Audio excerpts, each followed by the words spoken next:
Well, here we go again. I'm going to try and talk louder because the only part about this that I'm not happy with is that it's not loud enough. So if I talk a little louder, maybe that'll help.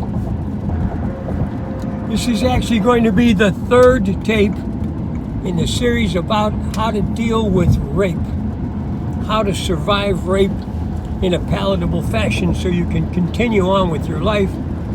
And at the end of the last tape, I told you, if you absolutely, positively can't do it any other way and you know who he is, shoot him in the dick. Yeah, that's pretty radical stuff, isn't it? And I absolutely don't expect very many, if any of you, to do that. But it sure would be a good way to drive the point home, huh? So I gotta believe that back in my mind when I said that to you, that I actually do hope that a few of you ladies will be so depressed, so crushed by the conduct of your particular predator, especially if it's in the family, which of course has its own special taint, doesn't it? That you'll do that. And the word will start getting out that sometimes pissed off girls shoot their rapist in the dick. And maybe it'll be a detriment to just a small percentage of those guys. But more importantly, maybe it'll get us to start talking about it, because I had an interesting revelation as I listened to that tape. Because so many of the women that I've known have had problems with these particular guys, I kind of always thought it was because I was a sensitive guy and I was able to detect it, or to become a mecca for wounded girls to come someplace where it's safe. And the more I thought about it yesterday, the more I realized that maybe that's not the case at all. Maybe just that's how many of you poor babies have had to put up with that shit. You know, there never really has been a definitive number of the percentage of women that are sexually molested. And of course, everybody knows that the big reason is because a lot of them have never come forward, have never talked about it. And we address that. You got to talk about it. Get it off your chest. Don't be carrying the burden that son of a bitch gave you. Free yourself of those things that boggle and tie up your mind so that you can go back to being a loving human being and find some of the joy that the world is meant to give you. This is a wonderful place that we live in, this planet Earth, at this time. And everywhere you look, we're trying to make it better. You know, every church is trying to do its job to make it better. Every man and woman of conscience is trying to make it better. Myself, I'm a big fan of Hall's cough drops. They have little motivational expressions on them. And my favorite one is the show must go on or work. And that's what this is about. This is my show, the Bhagwan show. And I'm hoping one of you rich guys or women will pick up on it and say, you know, my life sucks. I got all this money. Nothing good is happening. Let me sponsor this old man. Let's go have a good time. Let's save the world. Have some kicks. You know, it's guys like me have that wonderful gift that we help people, and the people are grateful for the help. So that every time you run into somebody who's benefited from your energies, you get that little pulse of love that comes at you, and that's not that bad, I'll tell you. It is not that bad. So back to you girls. First of all, if you're going to shoot, let's spend that couple of minutes on it because it deserves that extra couple of minutes. What I said was shoot him in the dick a couple times and get out of town. You might be able to achieve a lot of that just by getting out of town. One of the things that makes it difficult for you, especially if you've not made anybody aware of it and you're carrying all that dirty secret we refer to it as by yourself, go someplace where it doesn't matter. If you shoot him in the dick, go someplace where it doesn't matter anyhow, but then go find a battered woman's place, because you don't have to identify yourself. One of the things you're trying not to do is having to identify yourself. Because the cops will be coming after you. I promise you, you shoot them in the dick, they're going to be coming after you. And there's a real chance that they'll catch you because they're pretty clever at that. Unless you disappear into the woodwork. And one of the nice things about this is not a lot of people are going to be chasing you. It's kind of a thing where almost everybody agrees that something needs to be done about those guys. And if they do catch you, I promise you, you'll be a heroine amongst the women who are incarcerated with you. Because a lot of those babies, one of the ways a woman gets incarcerated is she goes down a path caused because some guy violated her. She becomes bitter and angry and resorts to things that she might not have otherwise resorted to. And the next thing you know, she's in jail. For you, for yourself, just try and let it go. Keep using affirmations.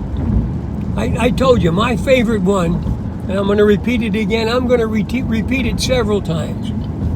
I always remember that I have everything I need here and now, unless I'm letting my consciousness be dominated by demands or expectations based on the dead past or the imagined future. And all that stuff that happened to you is the dead past. Most of the time, any real caused pain is gone. The pain is in your head. And it's so hard to get rid of because you haven't been given any skills and no one knows how to help you. Everyone, oh, poor baby, they want to cut the guy slack. If you live in some communities where there, this happened a lot in the South and in other parts of the country, the laws are made by men. So they're real forgiving of these assholes. You know, statutes of limitations are short. Courts tend to say, it's the girl's fault. No, it's not your fault. It's the asshole's fault. So don't let that common headset affect you. Start looking at it that this is your world. Everything in this world is supposed to be as good as it possibly can be. We wish that for everyone. Men too. No one wants the world to be shitty for part of us, wants it to be good for everybody. If there are people out there who deliberately change that effect for other people, and that's what happens when someone rapes you. Nobody rapes you thinking you're going to have a wonderful time, although there are some ignorant fucks that actually think that well, yeah, she'll enjoy it, the girls. I remember once, and some of it is tradition. This goes back a long time. The guy's name was Tom Snyder. He had a talk show on late at night, and he had a French actor on. I want to say the man's name was Gerard Depardieu. And I've never watched one of his movies based on this thing. And he was saying he didn't know what the big deal was because in France, everybody rapes girls as a rite of passage when they're in their teens. And I thought to myself, what the hell kind of deal is that? That not only means that the headset of the guys is fucked, but that the women are burdened by that ignorant headset. And because rape is still so common, we got to understand that it's being perpetrated by the older guys who've got their heads up their ass, who think it's cool, who have an expression of their own, an experience of their own that they share in corners. You know, oh yeah, wasn't that a gas? They don't care about the pain that they cause you, not now or down the road. Because those kind of people aren't thinkers. They're not there to try and make your life good. If they were, they wouldn't have done what they did to you, right? So all you can do is take care of yourself. As far as your own well-being, you got to start being selfish. You got to start saying, I'm a wonderful human being. God loves me. I deserve the best. And I sure don't deserve to be traumatized or violated by people who have no skills or no real depth of understanding about what life is. do your best to first quiet your anxieties. If you got voices going, many of my tapes talk about how you quiet the voices, but one of the ways is just go shh. When you start anguishing over shh, turn that off, just because you break the thought. It's not saying that the shh is going to change it, but it says it's going to break the thought.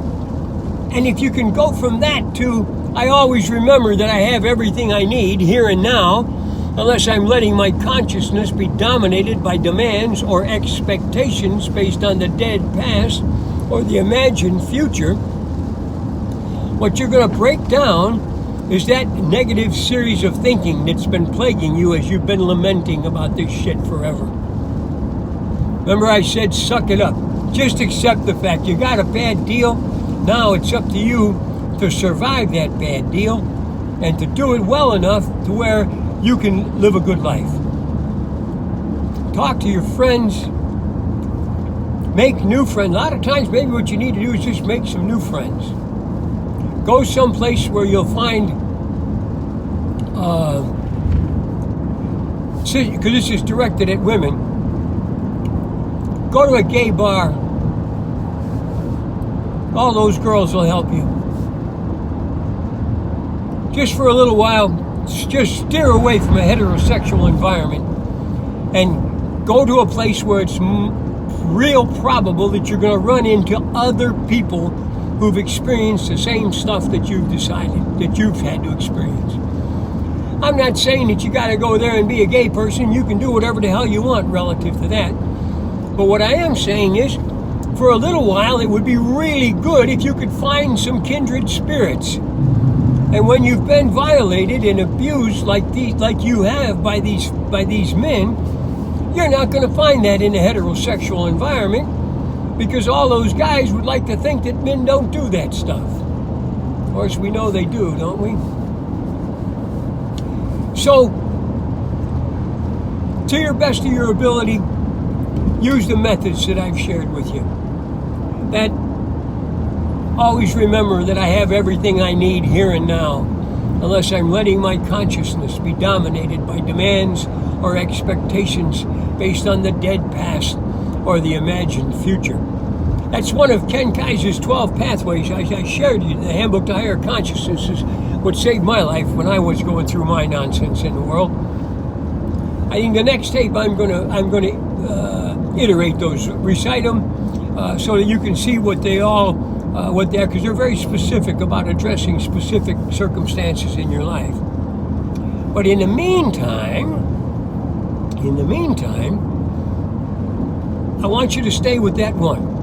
I always remember that I have everything I need here and now, unless I'm letting my consciousness be dominated by demands or expectations based on the dead past or the imagined future. That's the one I use. When I first got exposed to the 12 pathways, I would go through all 12 of them. There's a beautiful tape by a young lady whose name is Beth, where she sings the pathways twice. It'd be nice if you could get a hold of that and play it. Very, very, very soothing, especially if you got a lot of stuff going on. What I found was that this pathway that I've shared with you several times and will continue to, I always remember that I have everything I need here and now, unless I'm letting my consciousness be dominated by demands or expectations based on the dead past or the imagined future. And that's what you're fighting. In your case, with these assholes, the dead past. It's not real. You keep it real. You keep it alive. Just say something that happened to you. Remember, we talked shit happens. Shit happens to everybody. This is such a complex pile of shit that it really affects, well, you know how it affects you. But in truth, it's just some crap that happened to you. So now what we were to try to do is get you to the point to where you can let go of it. To where, and iterations is what does it.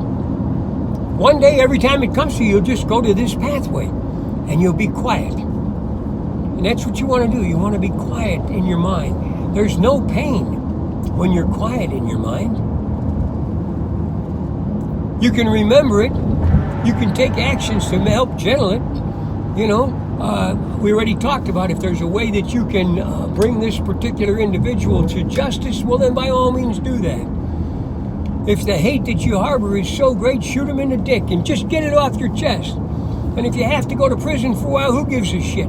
It'll be better than anguishing about it, because all of a sudden you'll become the woman that shot his dick off. You'll be a fucking hero among all the other women out there who've been molested and everything else that they've done to them, because those girls don't have the grapes to do what you just did. But more importantly, get out of town. Cut your cords. If you've had this environment around you for all these years and it hasn't healed you, then go on a premise it doesn't have the resource to heal you. All that's left for you to do is to try and figure out what you can do for yourself to heal yourself. And finding a new circle of friends very often is what that entails. Same thing with your family. That's always a bear when it comes out of the family, because who's complicit? Who knew about it? Who's let it go unaddressed because it's just so much easier? You hear this saying, it's best to let sleeping dogs lie, I believe is what the expression, or something very much like that. No, it isn't. Kick them in the fucking balls and wake them up and bring them to a sense of reality that, hey, this shit happened.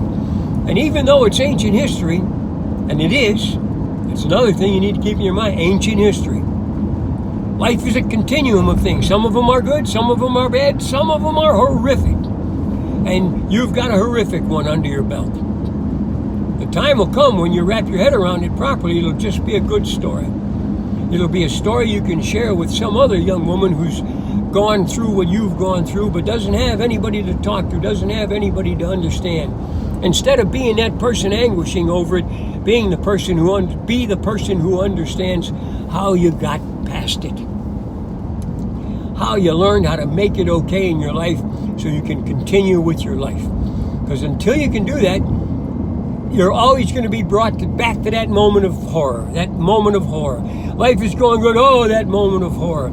Your relationship with your man will never be right until you can let go of it. It's one of the things that happens to women that have been really hurt. They never get that sexual part of their life right. So that means whoever their lover is, the lover is going to pay the price for that. That asshole not only hurt you, but he hurt all the people that you would have interfaced with sexually. And I'm telling you, sex is a real important part of your life. It can bring you so much joy that to not be able to do it comfortably and fluidly, it just penalizes you. I hate you being penalized. Oh, I'm way long. Shut up.